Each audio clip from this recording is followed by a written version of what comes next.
What's going on, guys? We are back once again, and we are going to be talking about The Dark Knight Rises. So, again, I know a lot of people either have love or hate for this film. You guys can watch this on HBO Max. This has a lot of potential well, it did have a lot of potential. Let me rephrase that. So, The Dark Knight takes place, I would say, about however long after the second film. Bruce Wayne is pretty much put himself in absence from the city. The city's gone into chaos, and then we have Bane, who is played by Tom Hardy, who comes in, and he's pretty much the how do I say it, the apprentice of the League of Shadows. He learned everything from the League of Shadows, and we even get to see Talia al Ghul in here as well, who becomes sort of like a love interest of Bruce Wayne. That finds out before he finds out that is Talia al Ghul. Now, there's two different actresses who play Talia al Ghul, which was interesting as well. We also have Joseph Levitt, who joins the fray as a police officer who is a possible potential Robin at some point. We got Cillian Murphy returning as Scarecrow, Morgan Freeman as Lucius Fox, Michael Caine as Alfred Pennyworth, Gary Oldman as James Gordon, and of course, Anne Hathaway as Catwoman. Now, again, on a side note here, guys, I know a lot of people can say, oh, Anne Hathaway was this as Catwoman.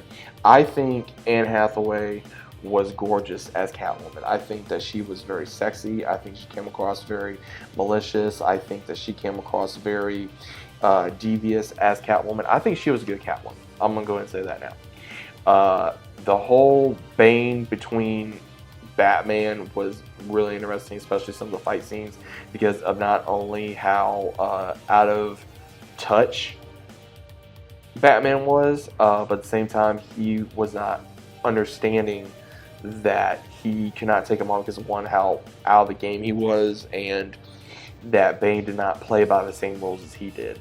Bane became literally a mercenary and wanted to kill Batman just to take over the city and show the city that it could be crumbled. And they did a good job of that. They did a good job showing not only Bane just being, the big, tough guy that he is, but just showing that he can be interesting. And when I say interesting, of not just being, a normal, like I said, hooligan, I guess you would say, but actual leader, like a leader that, was trying to take over the city, same way that we saw with Ra's al Ghul in the first film. And Anne Hathaway still being a thief, but learning when to call it quits and everything of that nature. And kind of got to see the growth of Batman with Catwoman, and then him trying to realize that the empire that he's built has fallen and that Gotham has fallen.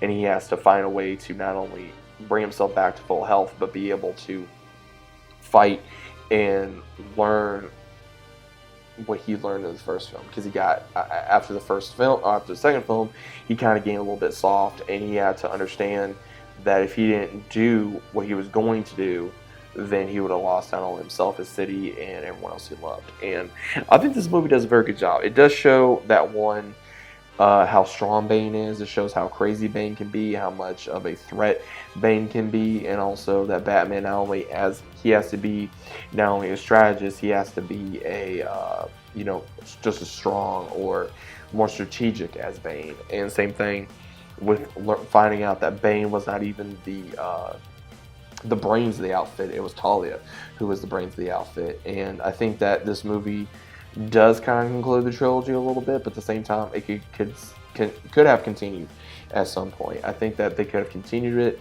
a little bit. I think that they could have maybe made one more film, so to speak. But I know there was a lot of people, due to whatever was going on behind the scenes, there was a lot of like, okay, can we do this? Can we do that? And I think that Christian Bale did leave a legacy of Batman for 3 good films. I wouldn't say that they're the best films, but there are 3 good films. But again, I don't really have a lot bad to say about this film, man. I really don't. I think that they really try to go above and beyond on this film. I think they tried to show Batman's weakness. I think they tried to show him not only as a strategist, but also to show him as a symbol of hope, rather than just taking down criminals.